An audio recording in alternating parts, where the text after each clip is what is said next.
Allons-y. C'est lui qui vaincra. Je ferai de lui une couronne dans le temple de Dieu. Et il n'en sortira plus. J'écrirai sur lui le nom de mon Dieu et le nom de la ville de mon Dieu, de la nouvelle Jérusalem qui descend du ciel, auprès de mon Dieu et mon nom nouveau. Viens Seigneur et parlez-nous au nom de Jésus. Amen. Amen. Asseyez-vous bien-aimés. La méditation d'aujourd'hui est très brève. Elle porte sur un thème, une colonne dans les temples de mon Dieu. Une colonne dans les temples de mon Dieu. Bien-aimés, j'aime lire et relire les livres de l'Apocalypse, et particulièrement les 7 lettres aux 7 églises d'Asie mineure. Parce que quand je le lis, j'entends la voix de celui qui tient les 7 étoiles dans sa main droite. La voix de celui qui marche au milieu de 7 chandeliers d'or. La voix de celui qui est le premier et le dernier, l'alpha et l'oméga. La voix de celui qui était mort et qui est revenu à la vie. La voix de celui qui a l'épée aiguë dans sa bouche, l'épée à 2 tranchants. La voix du Fils de Dieu. La voix de celui qui a les yeux comme une flamme de feu, plein d'amour et d'autorité. La voix de celui dont les pieds sont semblables à des reins ardents et qui a les 7 esprits de Dieu et les 7 étoiles dans sa main droite. La voix de celui qui est saint, qui est véritable. La voix de celui qui a la clé de David pour vous et moi. Et quand il ouvre, personne ne fermera. Et quand il ferme, personne ne verra. J'aime lire ces 7 lettres-là, parce que c'est l'inspecteur de l'Église qui nous parle. C'est la source et la bénédiction de nos vies qui nous parle. C'est aussi le fondement, la fondation, la pierre angulaire de l'Église qui nous parle. Amen. C'est pourquoi je vous invite, si vous avez du temps encore aujourd'hui, non seulement de relire les 36 chapitres de 2 Chroniques, mais aussi les 7 lettres, dans les 3 premiers chapitres de l'Apocalypse, les 7 lettres aux 7 églises. Amen. Je vous encourage de le lire. Et quand j'ai lu cette semaine, j'étais attiré par ce verset que je venais de lire avec vous, qui se trouve dans Apocalypse 3, la lettre à l'église, à l'ange de l'église de Philadelphie. J'aimerais un peu regarder ensemble avec vous cette église pour bien comprendre cette lettre. Mettons-la dans son contexte. Venez avec moi dans Apocalypse 3, la lettre à l'église de Philadelphie, Apocalypse 3.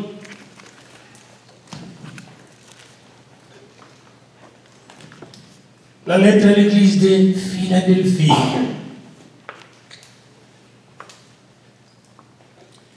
Cette église de Philadelphie que le Seigneur Jésus adresse à son ange, à son messager, commence comme ceci. Je connais tes œuvres. Je connais tes œuvres. Et que tu as gardé ma parole. Et que tu n'as pas renié mon nom. Voilà. Il y avait les œuvres de cette église. Il y avait le fait que cette église a gardé la parole de Jésus. Et dans ces temps de persécution, cette église n'avait pas renié le nom le plus glorieux, le plus élevé. Le nom de Jésus. Alors comment il commence cette lettre? Et alors comme tu n'as pas renié mon nom, comme tu as gardé ma parole, et comme tu as peu de puissance, c'est une église qui n'avait pas beaucoup de puissance, c'est-à-dire qui n'était pas très riche, peut-être qu'il n'y avait pas assez de dons spirituels dans cette église-là. Elle avait peu de puissance. Je ne sais pas s'il y a des gens parmi vous qui s'identifient à cette église-là. En tout cas, moi, je m'identifie à cette église. Je vois même dans mon église que je n'ai pas beaucoup de puissance. Mais qu'il y a des œuvres de Dieu qui se passent dans cette église-là. Amen. Mais en même temps aussi, nous gardons la parole de Dieu. Et nous aimons le nom de Jésus. Amen. Mais nous ne sommes pas puissants. Nous ne sommes pas puissants. Quand on dit qu'il marche, vous voyez comment elle marche. Lentement, là. pas très forte. Hein? Bon, Michel essaie de faire un peu de la puissance quand même. Mais quand nous sommes nous trois là, on n'est pas très puissants. En tout cas, on n'est pas de boxeurs là. On n'est pas des judokas. On n'est pas des extraterrestres, on est des terrestres. On a nos limites, on a nos faiblesses. Mais une chose que je reconnais chez Michel comme chez Moni, une chose que je connais, ils aiment le nom de Jésus. Ils aiment la parole de Dieu. Amen. Ils aiment garder la parole de Dieu. Ils aiment le nom de Jésus. Mais ils ont peu de puissance. Qu'est-ce que le Seigneur fait avec les gens qui ont peu de puissance?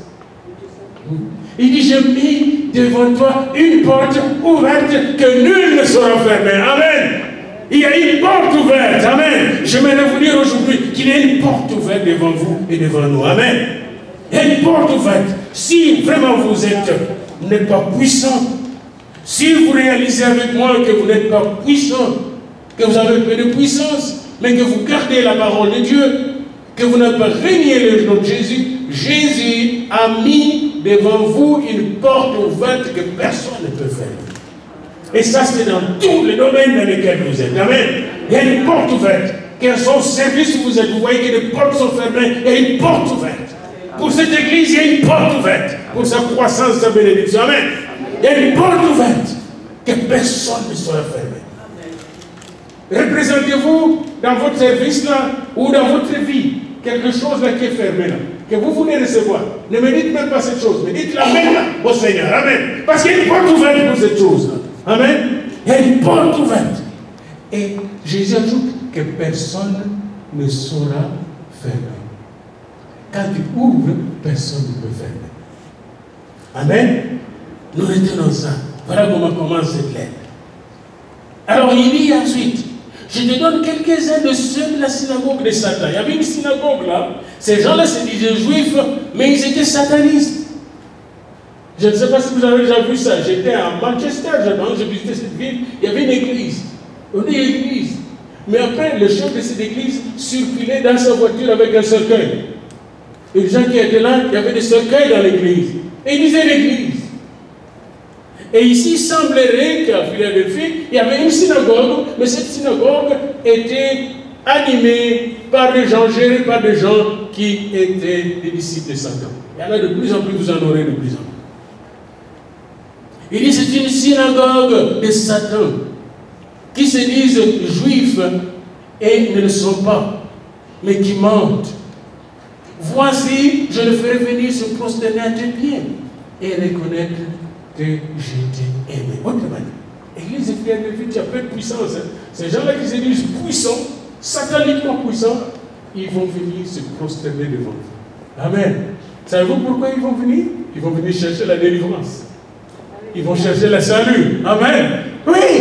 Et moi, je veux que ça. Et je pense que nous pouvons encore le vivre dans notre ville. Notre ville ici, quand je la traverse, la petite ville ici d'Orléans, je vois beaucoup de choses. Le Bouddha devant et beaucoup d'autres choses devant les portes. Et le Seigneur veut que ces gens-là, un jour, viennent se prosterner et recevoir Jésus-Christ comme leur sauveur personnel. Amen. Et c'est ça qu'il dit à cette église qui a peu de puissance. Et quand on a une église qui a peu de puissance, c'est bien en quelque sorte, parce que nous dépendons totalement de celui qui donne la force, qui est Dieu lui-même. Amen. Amen. Nous avons peu de puissance, et bien, nous sommes comme les gens qui allaient au temple de Jérusalem, et qui, devant deux piliers, ils avaient tout le message. Pilier de droite, il y a qui? Il établira. Il établit. Pilier de gauche, Boaz, en lui la force. Nous sommes faibles, mais quand nous sommes faibles, nous sommes forts grâce à lui. Amen. Amen. Et voilà maintenant, après avoir dit cela, il dit, parce que tu as gardé la parole de la persévérance en moi, je te garderai aussi à l'heure de la tentation qui va venir sur le monde entier pour éprouver les habitants de la terre. Bien aimés dans le Seigneur, nous sommes déjà en ce temps-là. Le monde d'aujourd'hui est plein de tentations dans le monde. Pensez pas que les tentations sont à l'extérieur. Les tentations peuvent être même à l'intérieur de l'église. J'étais content cette semaine et c'est passé, se repasser pour nous dans la télévision chrétienne et dans l'internet, un de nos grands prédicateurs bénins qui a confessé que le fait qu'il demandait de l'argent pour la prière et tout ça, ça nous rendait malade. Ça nous rendait malade. Ce n'était pas biblique, ce n'était pas de Dieu. Il a renoncé à cela. Ses amis, ce club de prospérité, doctrine, sont venus dire, mais si tu dis ça, ça va faire tomber tout. Il ne faut pas dire, je préfère faire tomber tout que vous s'aimez haïr, mais être conséquent, parce que moi, à 67 ans, je veux voir bientôt Dieu, je ne veux pas qu'il me dise que je prêche une fausse doctrine, un faux message. Bien-aimés dans le Seigneur, les temps de la tentation, les tentations sont énormes, même quand tu es dans l'église. Judas était à côté de Jésus, mais chaque jour on tentait les disciples de Jésus par le pharisien pour dire qui va nous aider à attraper Jésus. Et Judas a fini par accepter, puis Satan est entré. Mais Judas était plus que l'église, il était avec Jésus, il suivait Jésus, il était appelé par Jésus. Il gardait la caisse de Jésus et il était tenté de voler l'argent de Jésus. La tentation est partout dans le monde. Et c'est ce que Jean a reçu de l'ange qui lui disait de Jésus, qui n'a pas de Jésus-Christ, qu'il dit à l'église de Philadelphie, parce que tu as gardé la parole, parce que vous gardez la parole de persévérance en Jésus, Jésus dit qu'il va vous garder à l'heure de la tentation qui va venir sur le monde. Les tentations d'argent, les tentations de plaisir de ce monde, qu'on va dire de la chair, qu'on va dire, c'est plein de tentations dans le monde. Les jeunes gens qui vont à l'école, quelles des tentations. Il y avait dans une école chez nous, on invitait des magiciens qui venaient faire le jeu de magie. Puis beaucoup d'enfants allaient voir, ils riaient, Puis après on a commencé à voir qu'ils avaient commencé à développer des troubles psychiques assez drôles. Après on va regarder ces séances plusieurs fois. Voyez-vous, c'était comme un jeu. Mais Satan ne joue pas. À travers le jeu, il veut toucher notre esprit, notre inconscient. Il veut nous troubler. Nous sommes dans ce monde en plein monde de tentation. L'ennemi rôde autour de nous chercher qui il va dévorer. Mais j'aime la promesse de Jésus. Il dit ce qui suit. Parce que tu as gardé la parole de la persévérance, je te garderai aussi à l'heure de la tentation qui va venir sur le monde entier. Bien-aimés, surtout les jeunes, vous pouvez rester à la maison devant votre télévision, regarder un bon match ou un bon jeu, faire un bon jeu. Mais le fait que vous acceptez d'être ici, ça dit que vous avez persévéré. Il y a une petite persévérance. Vous avez fait des sacrifices et c'est que Dieu regarde. Et quand vous faites ce pas-là, Dieu va vous garder, Dieu va vous protéger, Dieu va vous bénir. Amen. C'est ça. Parce que lui dit, approchez-vous de moi et je m'approcherai de vous. David, il y a beaucoup de jeunes, l'église, c'est boring. Ils préfèrent être à l'extérieur le dimanche. Même les vieux comme moi. Les gens qui aiment l'extérieur. Vous savez qu'aux États-Unis maintenant, on a même engagé des avocats pour les chrétiens. Ces avocats font un travail. Moi, je suis vu ça à la télévision, c'est intéressant. C'est vrai, le travail quoi? Parce que, qu'elles soient dans les écoles, sur les routes, on interdit les chrétiens d'avoir des livres, de lire la Bible ou des témoins. Aux États-Unis, ça vient interdiction. Dans les prisons, dans l'armée et dans les écoles publiques, interdit. Place publique, interdit. Et Dieu a suscité des géants en droit là-bas. Il y a un géant en droit qui est là, qui a quitté son cabinet où il avait du succès et a ouvert le cabinet avec plusieurs avocats pour tous les États des États-Unis. Vous savez qu'est-ce qu'il fait? Quand on vous dit en classe, vous n'avez pas lu votre Bible, vous le trouvez. Il va actionner l'école. Et les écoles sont en train de payer des amendes. Il va actionner la prison. Il va actionner l'armée. Et maintenant, ils sont en train de payer les amendes parce qu'il y a un quatrième amendement. Ils ont un amendement là de leur liberté. Et quand ils briquent cet amendement-là, droit tel, référence tel, ils gagnent toujours le procès. Puis maintenant, là, les écoles sont en train de réfléchir avant de dire à l'élève fermez votre Bible. Bien-aimé dans le Seigneur, cet homme-là, il était au collège. Puis il était à l'école secondaire, il était à l'université. Et quand il a terminé, il avait un bon boulot. Puis il a dit, je veux servir le Seigneur dans ce domaine. Et Dieu l'a béni. Amen.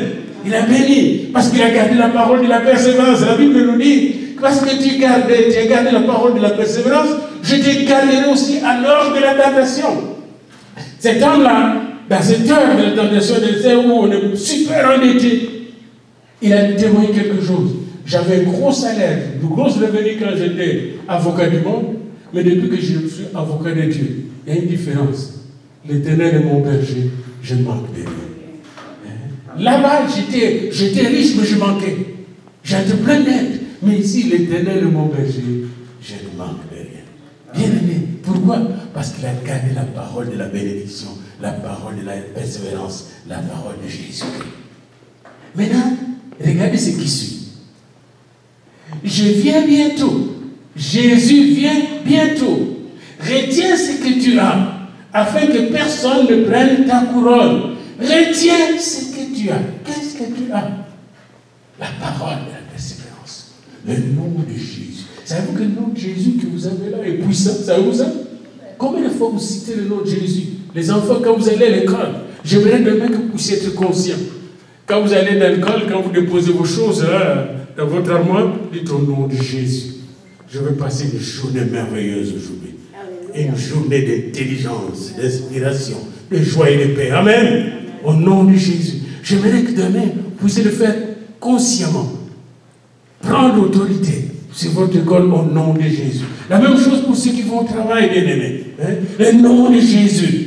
Nous ne l'utilisons pas assez souvent. Le nom de Jésus. Dans votre ami, le nom de Jésus. Et si doux, le nom de Jésus. Et si puissant, le nom de Jésus. Et si merveilleux, le nom de Jésus. C'est formidable. C'est le nom de celui qui n'a ni commencement ni fin, qui a vaincu la mort. C'est le nom de celui qui a pris toutes mes iniquités, tous mes péchés, toutes mes maladies, toutes mes souffrances, toute ma tristesse sur lui. Le nom de Jésus est si doux, du Dieu désarmant de courroux. Ah, le nom de Jésus. Dites à votre ami, ah, le nom de Jésus. Dites ça bien. Ah, le nom de Jésus. Relaxez un peu là. Ah, le nom de Jésus. Ah, le nom de Jésus. Il n'y a pas de... Ah, le nom de Jésus. Je vous demande pas une longue prière. Même quand vous allez... Ah, le nom de Jésus. Et vous allez voir comment ça va vous relaxer, vous faire du bien. Alléluia. Amen. Jésus revient bientôt. Amen. Et gardez bien son nom. Gardez sa parole. La parole de Dieu, il faut la garder. Elle est une lampe à nos pieds, une lumière sur notre sentier. Je sais sa parole dans mon cœur, afin de ne pas pécher contre toi. Il y avait un jeune américain qui était invité par d'autres jeunes pour aller essayer de goûter les chanvres pour la première fois. Ils allaient goûter ça. Puis après ça, faire quelques coups dans le magasin. Puis le jeune a dit à ses amis, je ne peux pas venir avec vous. Puis il a dit, pourquoi? Et la parole de Dieu, que nous étudions avec l'école du dimanche, me l'interdit. La parole de Dieu me l'interdit, je ne peux pas venir avec vous. Et il dit, non, tu as peur de tes parents. Non, je n'ai pas peur de mes parents. Je crains Dieu. Amen. Les gars sont allés, le groupe, et ils se sont fait arrêter tous. Lui n'est pas avec eux. Il n'a pas de dossier dans sa vie. Amen. Il n'est pas dit, si j'étais parti, je serais arrêté avec les autres. La parole de Dieu. Gardez la parole de Dieu. Elle peut vous sauver. Et il y a un autre encore, je le connais bien, mais là c'est un grand homme, Dick Eastman. Dick Eastman, quand il avait 15-16 ans, il était dans un groupe de grands voleurs. Eux, qu'est-ce qu'ils volaient? Ils volaient l'argent dans les poches des gens qui allaient nager dans la piscine aux États-Unis. Quand les gens allaient nager dans la piscine en Californie, là, dans leur ville, lui, ils allaient avec leur groupe, puis pendant qu'ils étaient là avec leurs pyjamas, les femmes et les hommes, entraient dans leur coin, dans leur code, dans leur costume, puis prenaient tout l'argent qui était dans la poche, le portefeuille, ramassaient tout, puis ça les enrichissait. Puis la mère de Dick Eastman ne savait pas ce qui se passait, mais quand il a tué son enfant, même à l'église, il voyait qu'il était distrait dans le jour de Dieu. Il y a quelque chose qui n'allait pas. Puis prier, commencer à prendre l'autorité au nom de Jésus sur tous ces esprits qui venaient déranger son enfant. Elle ne savait pas pourquoi il faisait ça. Savez-vous qu'est-ce qui est arrivé? Parce que tu m'as regardé la parole de Dieu. Le jour que ses enfants sont venus lui demander pour aller faire encore un autre coup à la piscine, cet enfant-là dit, je ne parle plus. Dick Eastman a dit, je ne parle plus. Ils se sont rendus là. Et la police les attendait en tenue de piscine. La police nageait. La police surveillait, on a mis des caméras, ils ne savaient pas. Puis ils ont nagé, on les a tous raflés. Ils sont venus nager dans le poche des gens. Les autres nageaient dans la piscine et nageaient dans le poche des gens. Ils sont venus nager dans le poche, on les a arrêtés un à un avec leur butin. Tous. Et Dick Ismaël n'était pas arrêté. Il dit le même jour, la semaine suivante, je me suis converti à Jésus. Et je ne suis plus jamais retourné. Amen. Et aujourd'hui, c'est un grand homme de Dieu. Si on m'était dit que ça nous avait publié plus de 20 livres, puis touche le monde entier, chaque jour, sa société touche le monde entier, maison par maison avec l'évangile de Jésus-Christ. Mais regardez cet ancien voleur expérimenté, comment Dieu en a fait un homme de Dieu. Alléluia. Parce que sa mère a gardé la parole. Sa mère a prié. La parole dit prier sans cesse. Sa mère a prié. Sa mère a pris autorité sur ses esprits et elle a sauvé son fils. Parce que tu as gardé ma parole. Ah, alléluia. Retiens ma parole. Amen. Dites à votre ami, gardez la parole de Dieu. Vivez dans la parole de Dieu. Proclamez la parole de Dieu. Déclarez la parole de Dieu. Déclarez la parole de Dieu. Priez avec la parole de Dieu. Marchez avec la parole de Dieu. Dites à votre ami, l'épée de l'esprit, c'est la parole de Dieu. Alléluia. Et alors, maintenant, il dit, c'est lui qui vaincra. Dites à votre ami, c'est lui qui vaincra. C'est lui qui vaincra. Je ferai de lui une colonne dans les temples de mon Dieu. Quand Salomon avait construit les temples de Jérusalem, il a mis 2 colonnes. Puis des droits de l'aide Yakim, d'autres de Boaz. Puis il ne savait même pas ce qu'il faisait.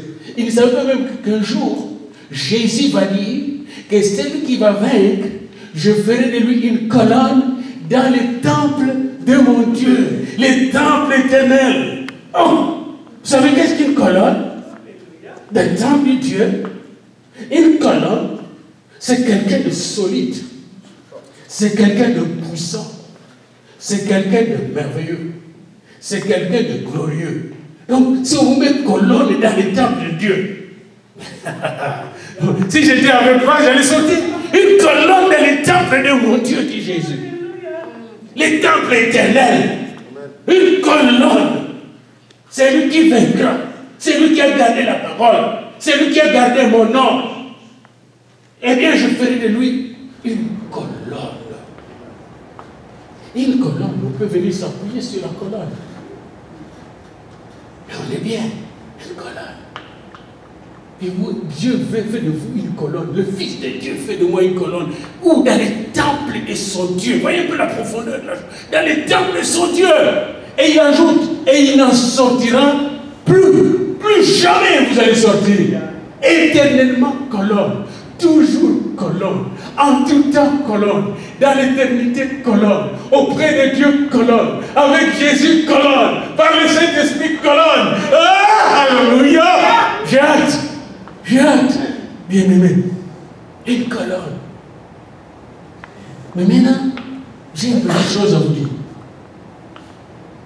À plus de colonne, il dit, j'écrirai sur lui le nom de mon Dieu. Donc le nom de son Dieu, là, de son Père, il va l'écrire sur lui.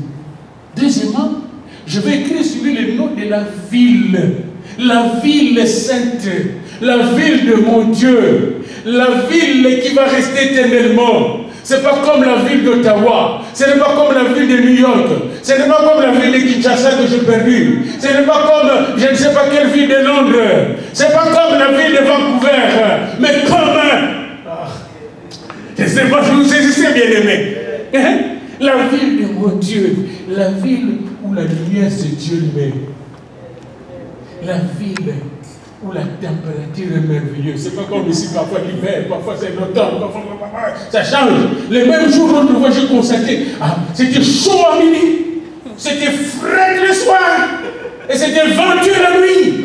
Les mêmes jours, plusieurs climats, mais pas dans ma ville, là, la ville de mon Dieu. Dans la ville de mon Dieu, la climatisation est merveilleuse. L'atmosphère est merveilleuse. La joie est abondante. La paix est totale. L'amour est inconditionnel. Oh, dans la vie de mon Dieu, il n'y a pas de maladie dans la vie de mon Dieu. Il n'y a pas de mort dans la vie de mon Dieu. Il n'y a pas de souffrance dans la vie de mon Dieu. Dans la vie de mon Dieu, quand je vais t'avoir, tu ne vas pas dire que tu vas travailler, tu seras toujours disponible dans la vie de mon Dieu. Disponible total, alléluia, dans la vie de mon Dieu. Pas question de s'éveiller dans la vie de Dieu. On n'est pas fatigué dans la vie de mon Dieu. On n'est pas fatigué, on n'est pas découragé dans la vie de mon Dieu. Et il va mettre les noms de la vie de son Dieu sur nous. Alléluia. Qu'est-ce que vous voulez encore avoir de plus? Qu'est-ce que vous voulez encore avoir de plus? Et il va te donner aussi son nom nouveau. Le nom nouveau. Le nom qui t'identifie à Dieu lui-même comme Père. Le nom qui fait de toi frère de Jésus, sœur de Jésus. Le nom de l'éternité. Puis moi, je vous donne un conseil en terminant, en atterrissant. J'atterris, je vais terminer. Parce qu'il dit à 45, j'ai terminé. Alléluia. Vous connaissez combien je respecte le temps. Bien-aimé dans le Seigneur. Dans l'entretemps, pendant que vous vous préparez à être une colonne là-bas, soyez, Dieu veut que vous soyez une colonne dans son église. Est-ce que vous m'entendez? Dans son église. C'est ici qu'on apprend à être une colonne. C'est ici qu'on apprend à être une colonne. Si vous lisez dans Galates 2:9, Paul dit que Jacques, Céphas et Jean étaient regardés comme des colonnes dans l'église du Seigneur Jésus. Ils étaient regardés comme des colonnes. Ça veut dire quoi? Que les gens pouvaient s'appuyer sur Céphas, s'appuyer sur Jean, sur Jacques, dans n'importe quelle circonstance. Bien aimé, savez-vous pourquoi Dieu donne des pasteurs, maman Monique, au papa Michel, pour que nous donne des diacres, pour que nous puissions nous appuyer sur. Et savez-vous pourquoi vous êtes dans l'église? Pour devenir des colonnes. L'église, comme disait encore notre petite Angéline de Fabazé, l'église, ce n'est pas le bâtiment. Ce n'est pas cette salle, c'est vous et moi, chacun de nous. Mais si on n'est pas une colonne, comment on peut être l'église? Mais là, je vais vous dire quelque chose qui est assez désagréable. À la réunion passée, on a vu que sur le plan des finances de cette église, il n'y a que 4 ou 5 personnes qui sont des colonnes financières de l'église. Si ces 4 ou 5 personnes arrêtent de donner, l'église tombe financièrement. C'est pas normal. C'est pas normal. On ne vous demande pas de vendre vos maisons et de la donner, de donner ici comme dans la première église, non. Mais d'être fidèle avec vos offrandes. Nous payons le loyer chaque dimanche. Soyez des colonnes pour ces loyers. Soyez des colonnes concrètes. Comme aujourd'hui, j'ai aimé quand je vous avais dit, ensemble, comme je vous ai dit, donnons quelque chose d'amour pour notre soeur. Je suis fier de vous parce que vous avez fait. Et je pense que vous ne nous arrêterez pas quand il y a quelque chose entre nous. Nous devons nous supporter les uns les autres. Ça, c'est être colonne. Pas être théorique, mais être pratique. Amen. Des colonnes. Nous avons notre église, vous êtes des colonnes. Dans votre budget, je suis colonne financière. Prière, la prière. Priez les uns pour les autres. Vous êtes des colonnes. Ces derniers temps, le Seigneur me réveille tôt. Et parfois me fait coucher tard jusqu'à ce que je prie pour chacun de vous. Parce qu'il faut que je prie pour chacun de vous. Est-ce que vous priez pour moi? Moi, je suis convaincu qu'il y a des gens qui prient pour moi, sinon je ne peux pas comprendre l'énergie qu'ils me donnent. Alléluia! Des colonnes prient, des colonnes de prière. Dites à votre ami, je vais être colonne de prière. Je vais être colonne financière. Des colonnes de témoignages. Il y a des gens qui ont besoin de témoignages, bien aimés. Dans le monde là que vous voyez, il y a des gens parfois ils regardent un jour on va reprocher à quelqu'un. Tu étais chrétien, tu ne m'as jamais dit. Parce que je n'ai pas témoigné. Des colonnes de témoignages. Je dois vous donner des colonnes de témoignages. Alléluia. Des colonnes. Et si vous êtes des colonnes, ici, sans doute vous serez des colonnes dans la maison du Père. Amen. Et moi je suis convaincu que beaucoup d'entre vous seront préparés des colonnes dans le temps. Mais n'oubliez pas pour cela, il faut garder la parole, jamais renier le nom de Jésus-Christ et continuer à faire ses œuvres. Il vous donne, il vous prépare. Amen. Alors à ce moment-là, vous serez des colonnes. Alléluia. Est-ce que vous êtes prêts? Levez-vous alors pour chanter les 4 derniers, les 3 derniers versets